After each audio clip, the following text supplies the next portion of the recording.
Humihingi ng tulong ang mga Pilipino sa Los Angeles sa California na apektado ng mga wildfire. Kabilang dyan ang isang Pilipinong nasunugan ng bahay. May report si Joseph Moro. Ano ba yan? Ayun o. Tanaw na sa paligid ng bahay ng Pilipinong si Davinson Brual ang wildfire sa Los Angeles County sa California sa Amerika.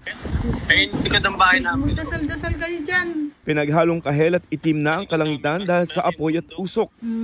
Bundok yung nasusunog.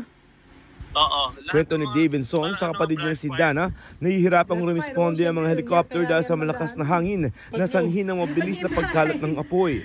Wala. Ano yan? Lahat ng pundalo niyo, wala na. Nakalikas na si Davinson. Natupok naman sa wildfire ang bahay ni Mang June, kaya napilitan din silang lumikas. Nagulat nga raw sila sa biglaang paglaki ng apoy. Susunog na yung likuran namin, which is the mountain. Humihingi siya ng tulong para sa kanyang pamilya pati na sa iba pang apektadong Pilipino roon. Medyo nangangailangan ho tayo ng kaunting tulong, kahit ho mga kasuotan o kaya ho gamot o pagkain o tsaka ho matitirahan.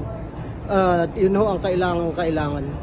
Ayon sa Philippine Consulate General sa Los Angeles, maaaring tumawag sa kanila ang mga Pilipino na nangangailangan ng saklolo. Mula na mag-umpisa ang wildfire noong Martes, mahigit 1,000 bahay at gusali na ang nasunog. Kabilang ang pagmamayari ng ilang Hollywood celebrity tulad ng mag-asawang Adam Brody at Leighton Meester. Heartbroken beyond words naman daw si Paris Hilton dahil nasunog din ang kanyang bahay sa Malibu. My thoughts and prayers are with everyone tonight. I'm really praying to stop soon.